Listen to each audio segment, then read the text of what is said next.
मुनिश्री जयंत देवल जी विदिशा से पूछना चाहते हैं, गुरुजी पुण्य कार्य के लिए ही पुण्य ना हो तो पुण्य कैसे बढ़ाएं? हाँ, पूंजी बढ़ाने के लिए पूंजी चाहिए होती है।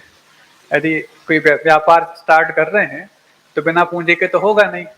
लेकिन व्यापार में तो पूंजी आप लोन लेके भी निकाल लेते हैं। घर खरीदना हो तो होम लोन भी निकाल लेते हैं।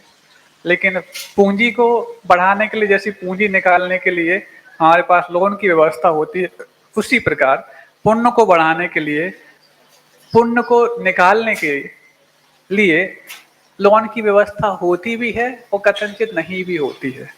कैसे होती महाराज? ऐसे मान लो अब पुण्यहीन तो हैं। पुण्यहीन कैसे हैं? क्योंकि हमारे आसपास किसी प्रकार से पुण्य के फल के रूप में जो साधन सामग्री दिखती है वो नहीं है। पुण्यहीन होना इतना खतरनाक नहीं जितना कि धर्महीन हो जाना है। एक बार और बोलें, पुण्यहीन होना इतना खतरनाक नहीं जितना कि धर्महीन होना है। पुण्यहीन धर्मवान होकर के पुण्यवान अवश्य बन जाएगा, लेकिन पुण्यवान धर्महीन होकर के पुण्यहीन बन करके ही ठहरेगा। इसलिए अपने पुण्यहीन होने पर किसी प्रकार से खेद व्यक्त ना करें। धर्महीन यदि हो रहे हैं तो धर्मवान बनाने के रास्ते पर अग्रसर अवश्य हो जाएं।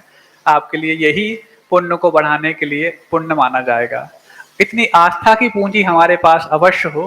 कितना भी संकट और संघर्ष का समय क्यों ना आया हो, हम अपनी आस्था की पूंजी को नहीं लुटने देंगे। और महामारी के दौर में अथवा इस भौतिकता के दौर में सबसे ज्यादा लुटेरे यदि हैं तो आस्था को लूटने वाले लुटेरे। अच्छे अच्छे स्वाध्यायशील व्यक्ति भी थोड़े से गाफिलता में आकर के अपनी आस्था को खो बैठते हैं और ऐसे ऐसे कार्य कर डालते हैं जिनके उपदेश सुन करके, जिनके स्वाध्याय में निष्णातपना देख करके कई लोगों ने अपने जीवन शैली को सुधार लिया। लेकिन जब किसी प्रकार से इस भौतिकता का दौर उनके दिमाग पर हावी हुआ तो फिर उन्होंने अपनी आस्था की परवाह ही नहीं की और फिर ये मानकर सब भौतिक साधन सामग्री को भी सब कुछ मान करके किसी भी आस्था में अपने साथ वो प्रयोग कर डाले जिसका पश्चाताप उनको वर्षों तक करना पड़ता है और कर रहे होते हैं। तो कम से कम पुण्यहीन होकर के अपनी आस्था की पूंजी बचा के रखो। ये आस्था ही आपको धर्मवान बनाए रखेगी और पुण्य को बढ़ाने के लिए भी कारण बन जाएगी।